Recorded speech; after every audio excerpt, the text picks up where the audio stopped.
शस्त्र इस आत्मा को काट नहीं सकते, अग्नि इसको जला नहीं सकती, जल गीला नहीं कर सकता, वायु सुखा नहीं सकता।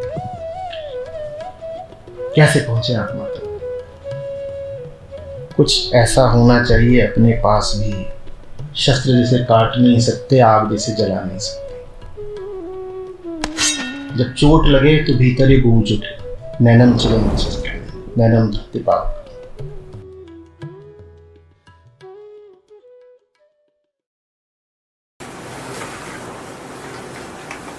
आचार्य जी, जिस महत् कार्य में हम लोग लगे हुए हैं, हम लोग से मुख्यतः मेरा मतलब है आप और जो स्वयंसेवी हैं, जो गुट है, उसमें गति इतनी है कि बहुत मुश्किल हो पाता है कि जो बीत रहा है उसको रुक कर कभी भी देख पाओ।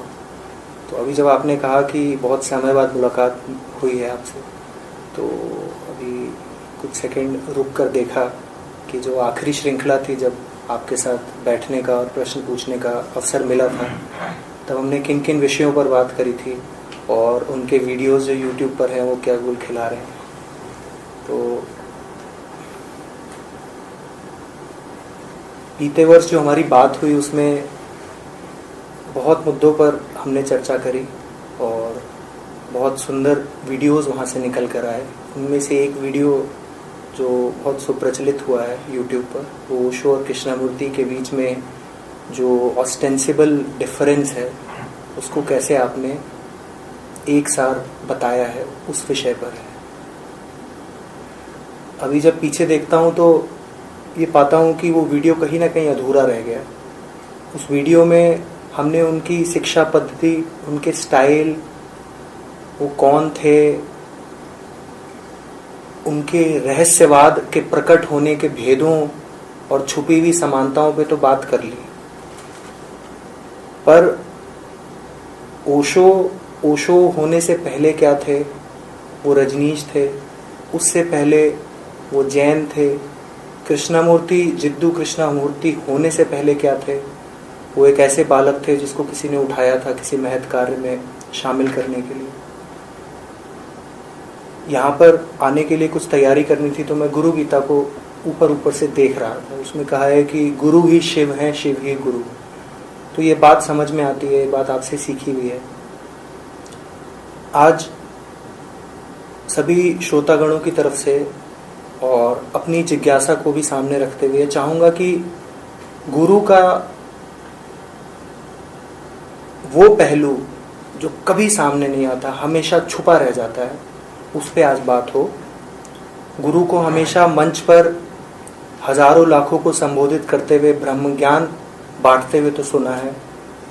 गुरु के उस पक्ष पर आज प्रकाश डालें जो वो तब होता है जब वो बेडरूम में होता है, वो तब होता है जब वो किताबें पढ़ रहा होता है, वो तब होता है जब वो सब्जी तरकारी खरीदने जाता है, वो तब होता है जब वो मोल तोल कर रहा होता है, या फिर वो तब होता है जब वह भी क्रोध से आक्रांत होता है।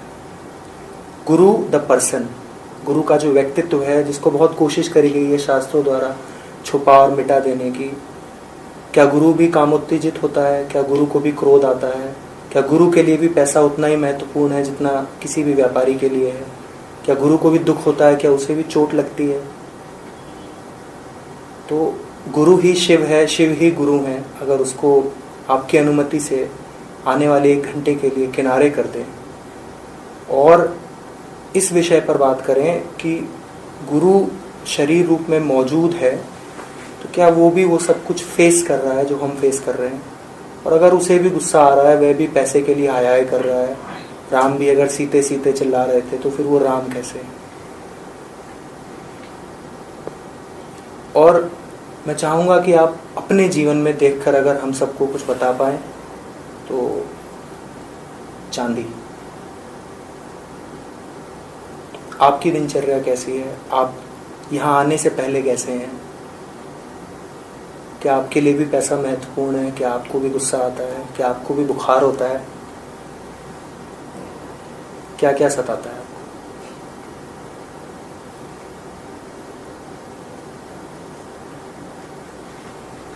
बुखार तो अभी भी है।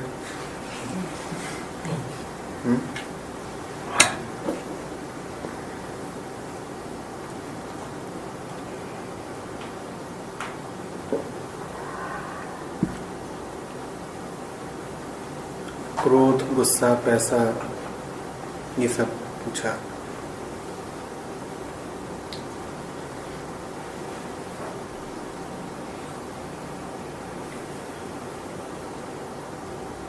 दुख हमेशा होता है कुछ छीनने का।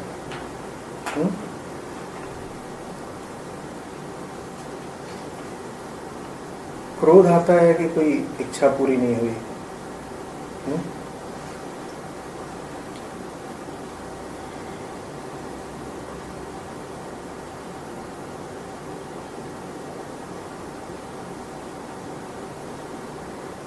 अगर व्यक्तिगत रूप से मुझसे पूछ रहे हो तो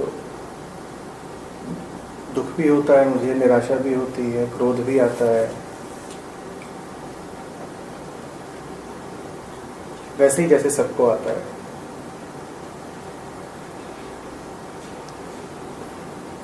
मन के जितने रंग हैं, मन के जितने भाव हैं, जिनका अनुभव सबको होता है, मुझे भी होता है।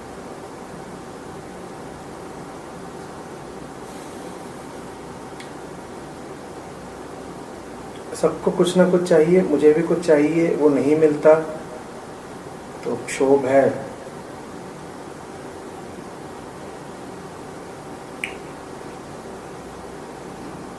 निराशा है।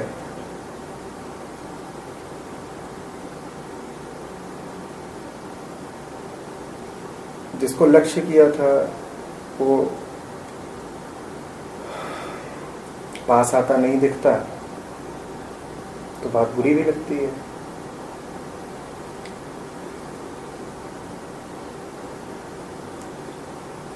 तो ये बात तो बिल्कुल मन से निकाल ही दो कि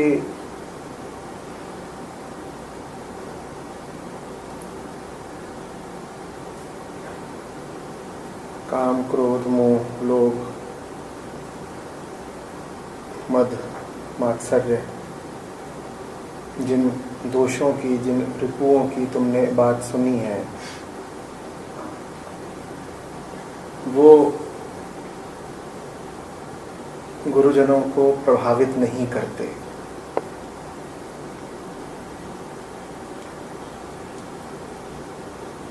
कोई गुरु है ऐसा जो सर्वथा अछूता है, क्रोध से, दुख से, तुलना से, ऐसा नहीं होता है। और उस छवि को मन से निकालना इसलिए जरूरी है क्योंकि अगर वो छवि तुम पकड़े रहे तो उस छवि के अनुरूप आचरण करके कोई भी तुम पर छा सकता है, छल कर सकता है, तुम्हें बंधक बना सकता है, धोखा दे सकता है। तुमने मन में एक छवि बनाई कि कोई गुरु व्यक्तित्व होता है जिसको निराशा छू नहीं जाती, वो सदा मुस्कुराता रहता है, जिसको कोई उद्देश्य पकड़ता नहीं, तो वो हार जीत के खेल से असंपृक्त रहता है, जिसको संसार की कोई लहर स्पर्श नहीं करती, तो वो सदा संसार से जरा उठा हुआ नजर आता है। संसार में रंग ही रंग है और वो नजर आता है बिल्कुल श्वेत, साफ, धवल। तुमने ऐसी छवि बनाई नहीं कि उसी छवि के अनुरूप आचरण करने वाले आ जाएंगे।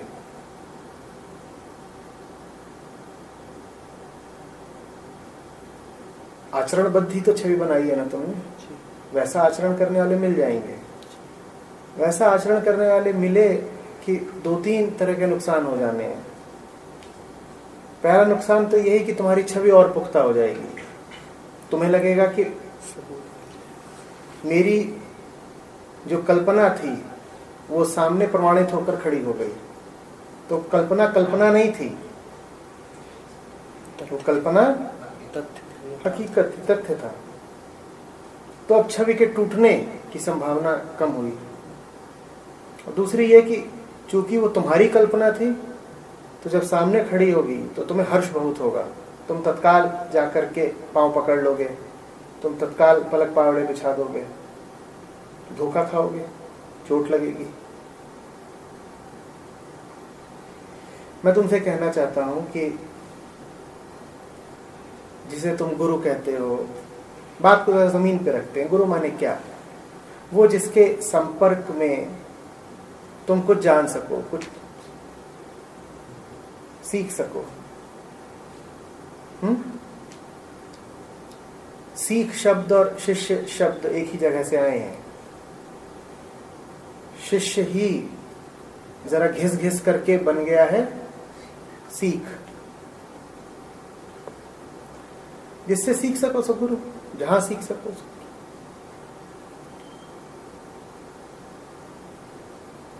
जिससे सीख रहे हो वो भी तुम्हारी तरह हाड़ मांस का इंसान है, उस पर जरा रहम करो।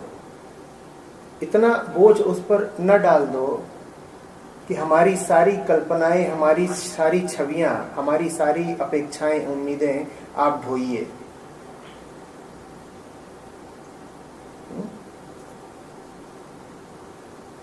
वो फिर या तो इनकार कर देगा या पाखंडी हो जाएगा। इनकार कर दे तो तुम कहोगे वो गुरु ही नहीं, और पाखंडी हो जाए तो तुम अपना नुकसान करा रहे हो।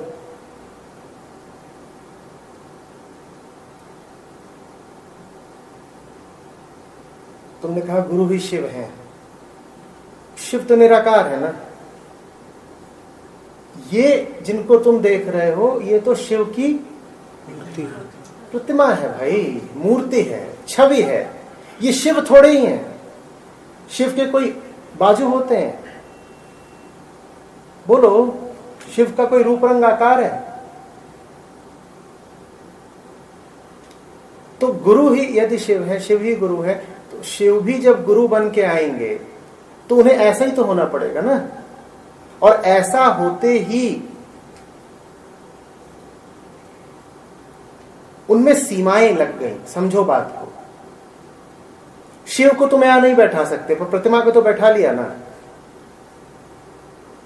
शिव को यहां नहीं बैठाया जा सकता, पर प्रतिमा को बैठा सकते हो। शिव के आगे कभी कोई दिया नहीं जला, प्रतिमा के आगे जल जाता है। बाहर बुद्ध की प्रतिमा रखी है, उसके नीचे किसी ने दिया जला दिया है, अभी दौड़ते वक्त देखिएगा।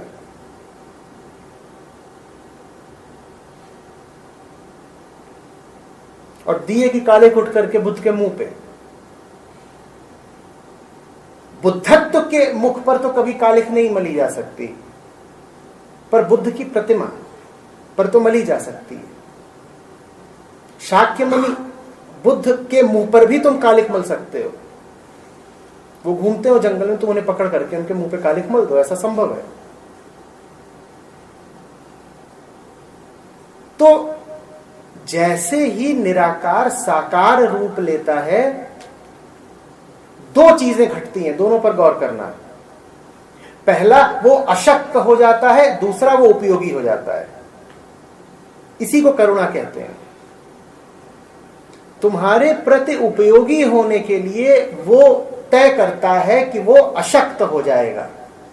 शिव शक्ति जिनके पांव में रहती हैं, शक्ति जिनके चारों ओर नाचती हैं, वो भी जब गुरु बन के आते हैं तो अशक्त हो जाते हैं।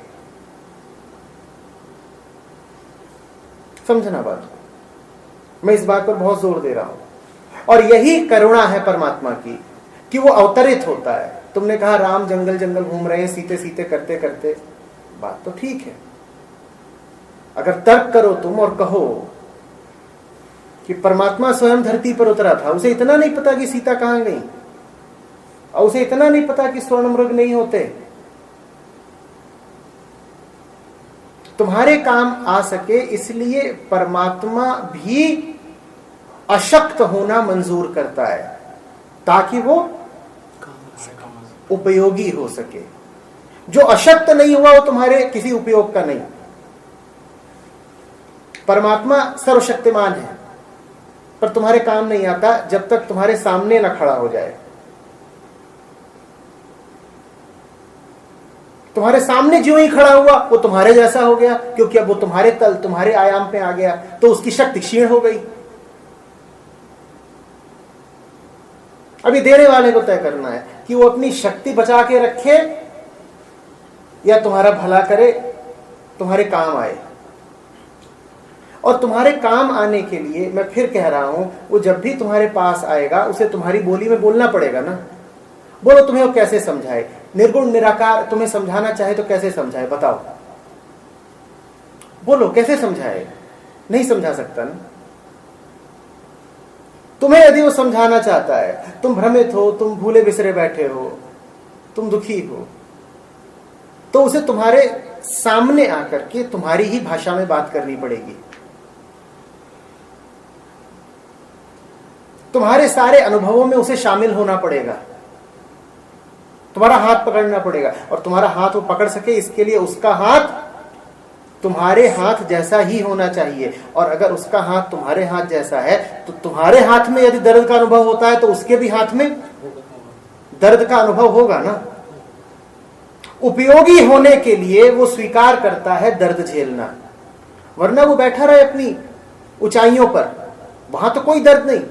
परमात्मा कौन सा दर्द छू सकता है? सत्य को क्या अनुराग, क्या द्वेष। पर राम को सीता से बड़ा स्नेह, बड़ा अनुराग।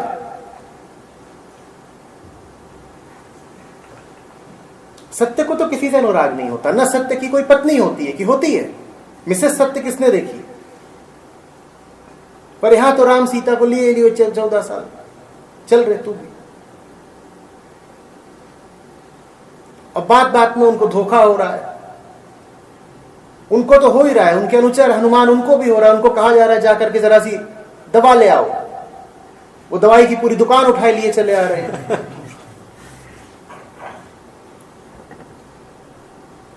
ये उनके जाहिल होने का सबूत नहीं है, ये उनकी करुणा का सबूत है। इससे उनका अज्ञान नहीं पता चलता। इससे इतना ही पता चलता है कि जमीन पर रावण है, जमीन पर अधर्म फैला हुआ है, तो अधर्म को मिटाने के लिए वो स्वयं भी देह धारण करके दुख झेलने को तैयार हो गए। और जो देह धारण करेगा उसे देह की प्रकृति से संबंधित सभी दोषों को भी धारण करना पड़ेगा। लक्ष्मण को तीर लगता है तो क्या हुआ? क्या हुआ था? मूर्छित हो गए थे ना। और अवतार तो लक्ष्मण भी थे। चलो वो दूर हुई, किस्से कहानी की बात है, मिथ है। और करीब आ जाओ, विवेकानंद मालूम नहीं अवतार थे कि नहीं, पर ज्ञानी आदमी तो थे ही, सत्पुरुष तो थे ही, इतना तो मानोगे। भला इंसान था, इतना तो बोलोगे ना। भले ही तुम कितने भी असम्मान से भरे हो उनके प्रति, पर इतना तो कहोगे कि आदमी अच्छा था। और वो अच्छा आदमी 40 वर्ष नहीं जी पाया।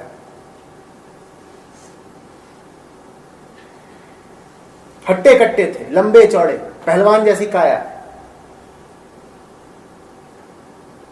10 रोगों ने आकर के घेर लिया। हां, उनके जाने के बाद तुम किस्सा उड़ा दो कि उन्होंने स्वयं निर्णय किया समाधि इत्यादि ले लेने का। हकीकत तुम जानते हो।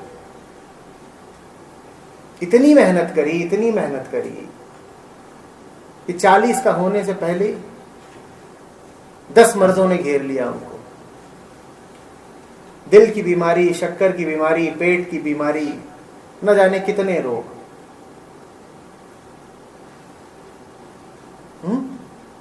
यह ऐसा हुआ था कि परमात्मा ने कहा था कि ये आदमी मेरा काम कर रहा है, धर्म का प्रसार प्रचार कर रहा है, तो प्रकृति इसके ऊपर कोई आंच, कोई दोष, कोई रोग ना आने देना। ऐसा हुआ क्या? देह जिसने धारण करी है उसे देह से संबंधित सारे रोगों, सारे दोषों को भी धारण करना होगा। गीता ज्ञान दे चुके हैं कृष्ण, और उसके बाद पूरे यदुवंश का नाश देख रहे हैं अपने सामने। एक दिन यूं ही मैं समझता हूं निराश होकर के एक वृक्ष के नीचे पड़े हुए हैं, और एक बहुत साधारण सा शिकारी, कोई बड़ा धनुर्धर भी नहीं, कोई पारंगत योद्धा भी नहीं, एक बड़ा साधारण सा अखेटक क्या करता है, और तीर मार देता है। वो भी तुक्कर नहीं, वो कुछ और ही समझता है, सोचता है किसी पशु का पांव है, जाने क्या है। और हमारे मधुसूदन महिमामयी कृष्ण को देह त्याग करना पड़ता है, क्योंकि तीर नहीं देख रहा कि पांव किसका है। मांस मांस होती है, प्रकृति प्रकृति होती है। जैसे तुम वहां बैठे हो वैसे ही मैं यहां बैठा हूं। सुकरात को जहर पिलाया, सुकरात की मृत्यु हुई कि नहीं हुई? या जहर ने यह कहा कि सुकरात का गला है, मैं नहीं लगूंगा? बोलो।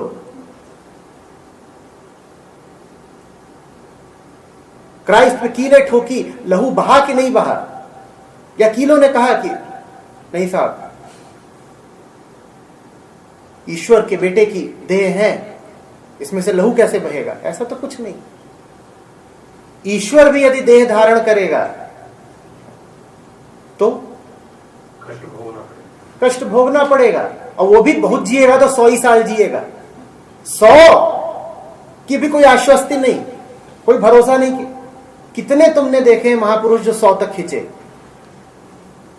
और जैसे आम आदमी के जीवन का कोई भरोसा नहीं होता, कोई 20 चलता है, कोई 30 चलता है, कोई 40, कोई 60 और कोई 100 भी खिंचता है, वैसे ही तुम इनको देखोगे तो उसी प्रकार का वैविध्य पाओगे। विवेकानंद हो, आदि शंकराचार्य हो, जीसस क्राइस्ट हो, ये कितनी उम्र में चले गए? छोटी उम्र में। और लाउत्जू को देखो, कृष्णमूर्ति को देखो, रामकृष्ण परमहंस को देखो, वो खूब जिए। बुद्ध भी जिए करीब 80 साल, और 50 साल जीने वाले भी थे, और 40 वर्ष जीने वाले भी थे।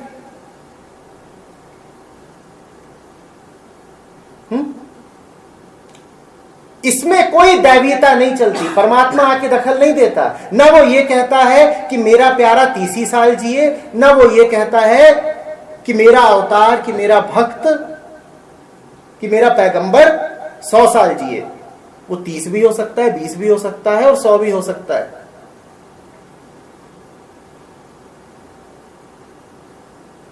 तो जो कुछ तुम्हें प्रभावित करता है वो उसे भी करता है जिसे तुम ज्ञानी बोलते हो, कि गुरु बोलते हो, जो भी नाम देते हो।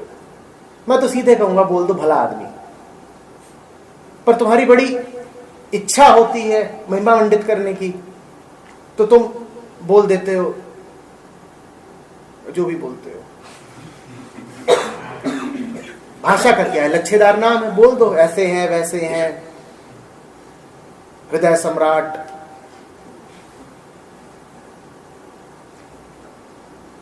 उसको भी ये सब सताता ही है, उसको भी ये सब प्रभावित करता ही है। आज तुमने सवाल पूछा, मैंने पहली बात कही बुखार तो अभी भी है।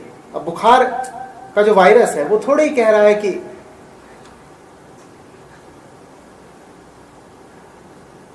इनको तो अभी रिकॉर्डिंग करानी है, इनको जरा और जीने दो। उसका तो बस चले तो मुझे 2-4 दिन के अंदर ही लेटा दे, चलो तुम। उसके लिए तो ये देह बसेरा भर है, और बसेरे से आगे भोजन है। उसको यहां आके रुकना है, इसी को खाना है, बस खत्म कर देना है। समझ में आ रही है बात? तो ये हुआ उत्तर का पहला हिस्सा, कि ये बिल्कुल भी मत सोच लेना कि गुरु हो, ज्ञानी हो, भक्त हो, पैगंबर हो, वो दुनिया से ऊपर होता है। नहीं, दुनिया से ऊपर कोई नहीं होता। और अगर कोई दावा कर रहा है कि वो दुनिया से ऊपर है, तो या तो उसको पता ही नहीं है कि वो ऊपर है या नीचे है, या फिर तुम्हें बुद्धू बना रहा है। अब उत्तर के दूसरे पक्ष पर आता हूं। मैंने कहा दुख होता है, मैंने कहा क्षोभ होता है, मैंने कहा क्रोध आता है, मैंने कहा मात्सर्य भी है जिसके केंद्र में तुलना होती है। पर दुख किस बात पर होता है? मैंने कहा परमात्मा भी यदि देह धारण करता है तो प्रकृति के नियमों के वशीभूत हो जाता है। जहां तुमने कहा प्रकृति, वहां पर 3 गुण आ गए। तामसिक है मामला कि राजसिक है कि सात्विक? प्रकृति से संबंधित जो कुछ है वो इन्हीं तीनों श्रेणियों में होता है। तो दुख भी 3 तरह का होता है। गुरु को भी दुख होता है, खूब दुख होता है, पर 3 तरह के दुख होते हैं। कौन से 3 तरह के? तामसिक दुख क्या है?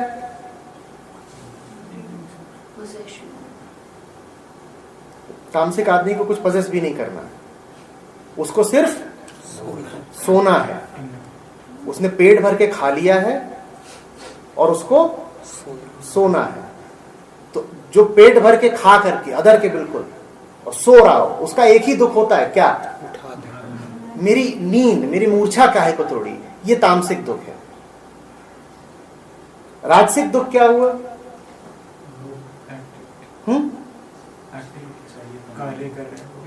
उसे चाहिए था, उसे 56 व्यंजनों वाली थाली चाहिए थी और मिली उसे 46 ही व्यंजनों की, तो उसे घोर निराशा है। यह है राजसिक दुख। फिर एक सात्विक दुख भी होता है। सात्विक दुख यह होता है कि मुझसे वो क्यों छूट गया जो सर्वाधिक मूल्यवान है, मैं वो क्यों नहीं ला पाया, मैं वो क्यों नहीं दे पाया जो वास्तव में कीमती है। गौर करना कि किसी चीज को मूल्यवान तामसिक मन भी समझ रहा है। वो किस चीज को कीमती समझ रहा है? मूर्छा, चेतना की सबसे गिरी हुई अवस्था को, उसको वो कीमत दे रहा है। हम सब जानते हैं उसको कीमत देना, देते हैं ना, पड़े रहने दो भाई। ऐसे दुनिया में आग लगती हो, नहाया ना हो, मुंह ना धोया हो, पर अभी बेहोश पड़े रहने दो, देखा जाएगा, बाद में देखा जाएगा। ये तामसिक आदमी का दुख है, मेरी मूर्छा न छिने। राजसिक आदमी का दुख है कि मेरे लक्ष्य मुझसे न छिने, मुझसे संसार न छिने। उसका एक ही लक्ष्य होता है, संसार। दुनिया से ये हासिल कर लूं, दुनिया से वो हासिल कर लूं, फलानी उपलब्धि, फलानी कीर्ति। राजसिक आदमी बोलता है मुझसे संसार न छिने, मुझसे ये दृश्य न छिने, मुझसे ये सारे पदार्थ न छिने। और सात्विक दुख होता है कि मुझसे सच्चाई न छिने, मुझसे शांति न छिने। तो दुख वहां भी है, पर वो दुख जरा अलग है। ठीक इसी तरीके से क्रोध है। मत कह देना कि भले आदमी को कभी क्रोध आता नहीं।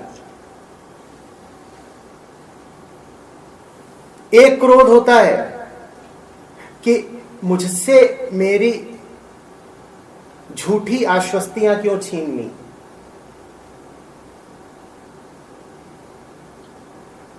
एक क्रोध होता है कि मेरे हाथ में रुपया था, वो क्यों छीन लिया। और एक क्रोध होता है कि मैं सोते हुओं को जगा रहा था, मैं अपनी जागृति को भी और प्रगाढ़ कर रहा था, तो मेरे रास्ते में बाधा क्यों बन गए।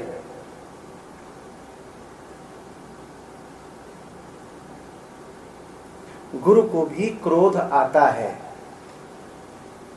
वो जा रहा है जान बचाने, और ऐसा नहीं किसी पे एहसान कर रहा है जान बचा के।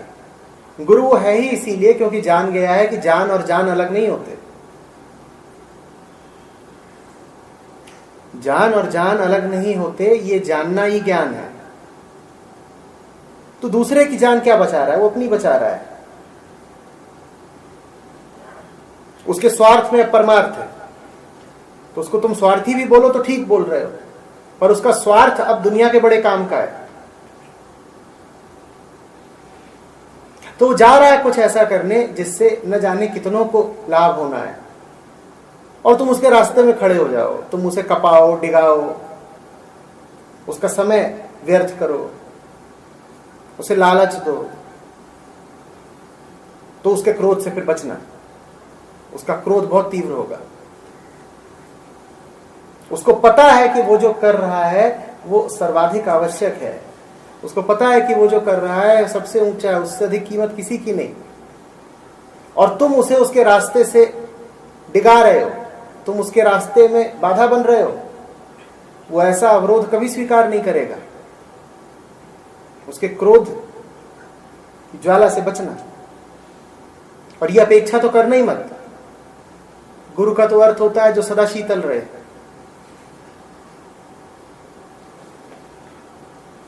वो शीतलता का मूल्य जानता है, इसीलिए शीतलता को सब तक लाना चाहता है, और तुम उसे रोक रहे हो, तुम अवरोध बन रहे हो। तुम्हें लगता है बर्दाश्त करेगा? जितना वो जानेगा साफ साफ कि शीतलता का और शांति का मूल्य क्या है, उतना ही ज्यादा वो तैयार होगा कुपित हो जाने के लिए। ये बात सुनने में अजीब लगेगी कि चूंकि वो शीतलता का मूल्य जानता है इसलिए कुपित हो रहा है। हाँ बिल्कुल,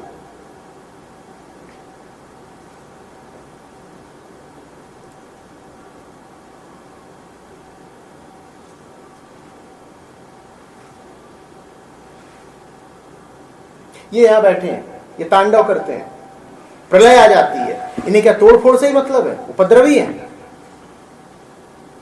जैसे कॉलेजी लड़के की डंडा लेके निकले, जो मिले तोड़ दो, ऐसा काम कर रहे हैं। नहीं, ये जब सब कुछ ध्वस्त करते हैं तो फिर नव निर्माण होता है, और ये ध्वस्त करते ही तब हैं जब जान जाते हैं कि जो कुछ है वो गया गुजरा है, जो कुछ है वो धूल धूसरित है, जो कुछ है वो अति मलिन है। तो फिर ये कहते हैं सब खत्म करो। जब सब खत्म हो जाता है तो फिर उसकी बुनियाद पर, उसकी शून्य और निर्मल बुनियाद पर कुछ नया खड़ा होता है। गुरु का क्रोध ऐसा ही होता है।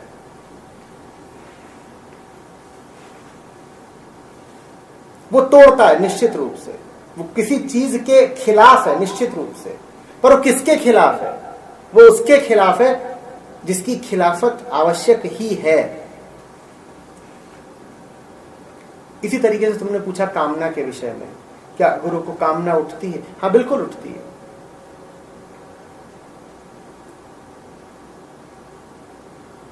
पर उसकी कामना की दिशा वो नहीं होती जो साधारणतया तुम देखते हो। उसकी कामना में कुछ ऐसा होता है जो उसके बाद भी रह जाएगा, उसकी कामना में कुछ ऐसा होता है जो उसके आगे का होता है।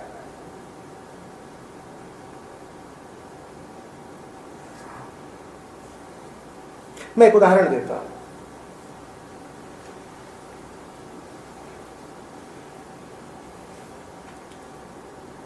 अब लड्डू बनाने की, कि लट्टू बनाने की, कि चश्मा बनाने की, कि टी शर्ट बनाने की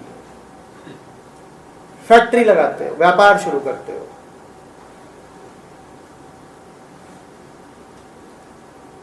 आप ई कॉमर्स से कोई धंधा शुरू कर देते हो, आप फ्लिपकार्ट हो। वो आपने किस लिए करा है? क्या आपने इसलिए करा है ताकि आपकी कृति आपसे बड़ी हो जाए और आपके बाद भी जिए, कालजयी हो जाए? फ्लिपकार्ट का क्या हुआ? हाँ, वॉलमार्ट ने और बात खत्म। जिन्होंने बनाई उन्होंने उससे हाथ धो लिए। हमने अपने शेयर इत्यादि बेच दिए, हमें पैसा दे दो, चले।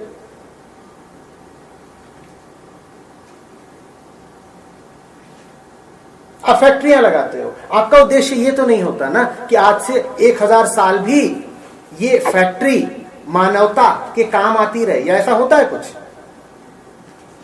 बोलो। आप तो चाहते हो कि आपके जीवन काल में ही आपको उससे जितना मिल जाए बहुत है, और अगर आप उसकी आयु बढ़ाना भी चाहते हो तो आप यही कहते हो कि मेरे लड़के बच्चों के काम आएगी, और कोई ना हो यदि आपका, तो आप कहोगे कि जिस दिन मैं मरूं उस दिन तक इससे जितना कुछ भी ले सकता हूं ले लूं, अन्यथा मेरे मरने के बाद ये शेष भी है तो मेरा क्या। तो अभी कह रहे थे कि अभी आने से पहले गुरु गीता पढ़ रहे थे।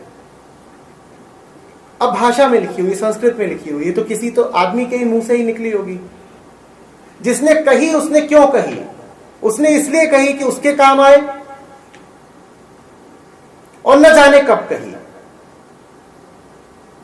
एक ये भी निर्माण है, एक ये भी श्रम है, एक ये भी कृत्य है, एक ये भी कामना है। मैं कुछ ऐसा कर रहा हूं जो समयातीत होगा, मैं कुछ ऐसा कर रहा हूं जिससे मुझे तो पता नहीं क्या मिलेगा, पर मेरे बाद भी बहुतों को बहुत कुछ मिलता रहेगा।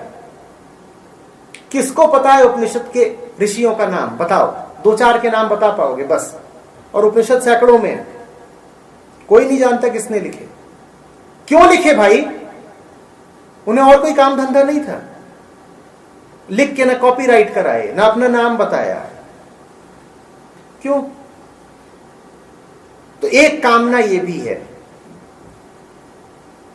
मैं जिस बात पर जोर दे रहा हूं वो ये है कि ये कामना व्यक्तिगत पूर्ति के लिए नहीं है,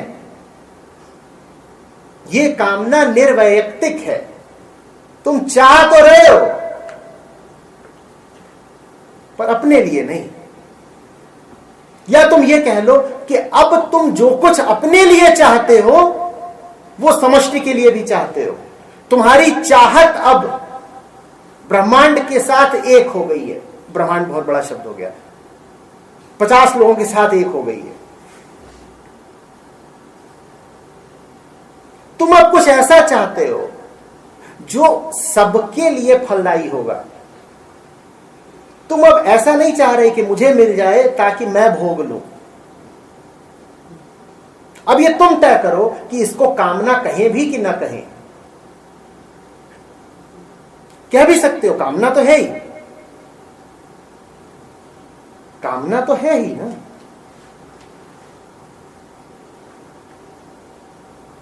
बुद्ध का संघ खड़ा हुआ, यूं ही नहीं खड़ा हो जाता, बहुत बड़ा संस्थान था, उसके नियम बने, उसके कायदे थे, हजारों लोग उसमें सम्मिलित थे। बिना कामना के तो काम नहीं हो गया था। आयोजन है पूरा जो श्रम मांग रहा है, पर वो इसलिए नहीं था कि उससे बुद्ध को रुपया पैसा मिल जाएगा या यश कीर्ति मिल जाएगी।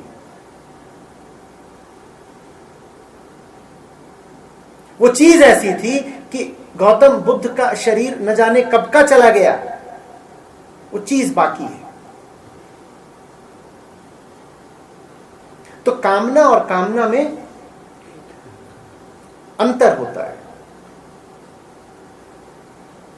कामना और कामना में अंतर होता है, लेकिन समस्त कामनाएं दिखने में एक जैसी लगेंगी।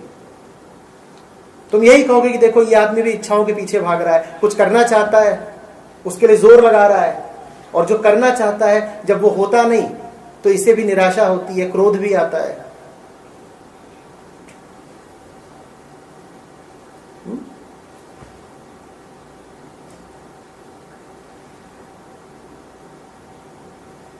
हमेशा तो तुम ये समझ भी नहीं पाओगे कि जिन छोटी छोटी बातों पर गुरु को क्रोध आ रहा है, या जिन छोटी बातों की गुरु इच्छा व्यक्त कर रहा है, उनका दूरगामी निशाना क्या है। तुमको लगेगा छोटी सी तो बात है, इस बात पे क्यों नाराज हो रहा है। अब यहां दीवार है, इस पर से ये रंग पेंट झड़ रहा है, मैं कहूं कि क्यों झड़ रहा है, नहीं झड़ना चाहिए। तो सुनने में ये बात बिल्कुल वैसी ही लगेगी जैसे किसी आम गृहस्थ की। आप लोग अपने घरों में रहते होंगे, आपके घरों में पेंट झड़ने लगेगा तो आप भी यही बात कहोगे ना कि पेंट क्यों झड़ रहा है, चलो ठीक कराओ, मरम्मत होनी चाहिए। और मैं भी यही कहूंगा, सुनने में बात बिल्कुल एक सी है। और फिर आप चाहो कि घर की मरम्मत हो, रंग रोगन हो और ना हो, तो आपको भी क्रोध आएगा। और मैं भी कहता हूं कि इसकी मरम्मत हो, रंग रोगन हो और ना हो, तो मुझे भी क्रोध आता है। तो देखने में तो ऐसे ही लगेगा कि अंतर ही क्या है गुरु में और गृहस्थ में। और मैं स्वीकार कर रहा हूं कोई अंतर नहीं है, एक तल पर बिल्कुल कोई अंतर नहीं है, पर बात जरा दूर तक जाती है, बात जरा दूर तक जाती है। और जो गौर से देखेंगे उन्हें पता चल जाएगा।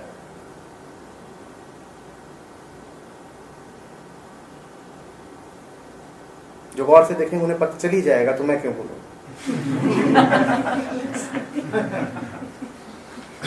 बाकी ये बात पक्की है कि मुझे भी इस पे नया रंग चाहिए। और पसंद मुझे बिल्कुल नहीं आता है कि यहां पर सीमेंट उखड़ा हुआ है और 50 चीजें हैं। अभी 2-4 दिन पहले आंधी बारिश आई, हमारा आश्रम ही ढह गया। ऊपर छत पर दीवारें खड़ी करी थी, सब गिर गया। आप भी घर बनवा रहे हो, वो गिर जाए तो आपको दुख होगा ना। समझिए जितना दुख आपको हुआ होगा उससे ज्यादा मुझे हुआ जब यहाँ की 4 दीवारें ऊपर छत की गिर गई।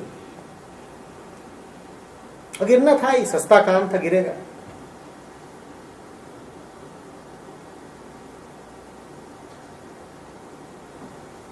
तो दुख तो होता ही है, जैसे किसी भी आम संसारी को होता है कि अरे मेरा घर गिर गया, वैसे ही मुझे दुख था कि अरे हमारा आश्रम गिर गया। पर दुख दुख में फर्क है या नहीं है आप जानिए।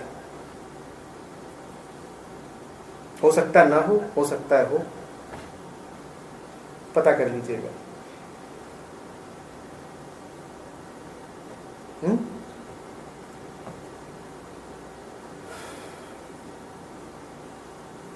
मैं तो कपड़ों का भी ख्याल रखने लगा हूं। एक जमाना था, आज से कुछ ही साल पहले, हम लोग घूमने जाते थे। अब करीब 50, 60, 70 शिविर हो गए होंगे। जो लोग शुरू से जा रहे हैं साथ में, अनुश्री है यहाँ पर, कुंदन है, वो देवेश है, वो भी, ये भी आ गया था बाद में, अंशु। उनको पता है शुरू के 10 शिविरों की एक भी तस्वीर ही नहीं है। बताओ क्यों? क्यों नहीं है भाई? आचार्य जी बोलते थे तस्वीर खींचना बुरी बात है, क्योंकि जब तुम तस्वीर खींच रहे हो तो उस क्षण पर जो घटना घट रही है तुम उससे विमुख हो गए, तुम्हारा तस्वीर उतारने पर ध्यान चला गया। और तब ये लोग कहें कि अरे 4 फोटो तो खींच लेने दीजिए, इतनी सुंदर जगह पे आए, क्या कर रहे हैं? कोई फोटो नहीं खींचेगी, बैठो ध्यान से अध्ययन करो, ये किताब दिए पढ़ो, फोटो वोटो खींचने में कोई नहीं समय लगाएगा। फिर ये लोग छुप के चोरी से फोटो खींचे।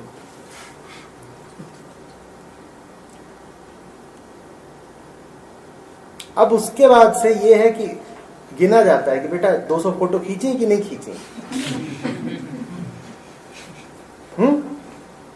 जैसे कम उम्र के लड़के लड़कियों की ख्वाहिश होती है ना कि फोटो खींचे बहुत सारी, वैसे ही मैं सबको निर्देश देकर रखता हूं कि फोटो खींच लेना बहुत सारी। और मेरी फोटो घटिया खींचने तो मैं डांट लौटाता हूं, क्या कर रहा है, ऐसे खींचती है फोटो। और फोटो ठीक आ सके इसके लिए कपड़े भी फिर ध्यान से देखने पड़ते हैं। पहले तो फटा कुर्ता पहन के बैठ जाता था, अब चलो सुनो बैठो बात करो, कहीं भी बैठ जाते, जमीन पे बैठ जाते थे। अब फोटो पे भी ध्यान देते हैं। ये लोग रिकॉर्डिंग ना बिगाड़ दें तो खुद ही पूछ लेता हूं सब ठीक ठाक है। कपड़ों पे भी ध्यान देते हैं। आप कहेंगे तो बिल्कुल ही अब गिर गए। पूर्ण पतन हो गया इनका। जैसे जैसे बुढ़ाते जा रहे हैं, जवानी में तो फिर भी इनमें कुछ सात्विकता थी 10 साल पहले, और अब जैसे जैसे उम्र बढ़ रही है वैसे वैसे ये कपड़ों पे ध्यान देने लगे हैं और रंग पे ध्यान देने लगे हैं, तस्वीरों पे। हो सकता है मैं पगला ही रहा हूं, आप जानते। पर मुझे तो ये पता है कि तस्वीर तस्वीर में फर्क होता है।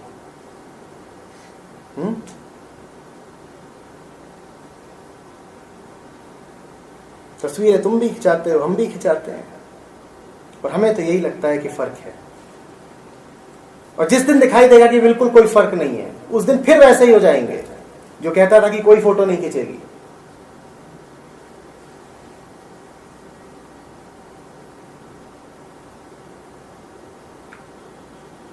सारी बात समझ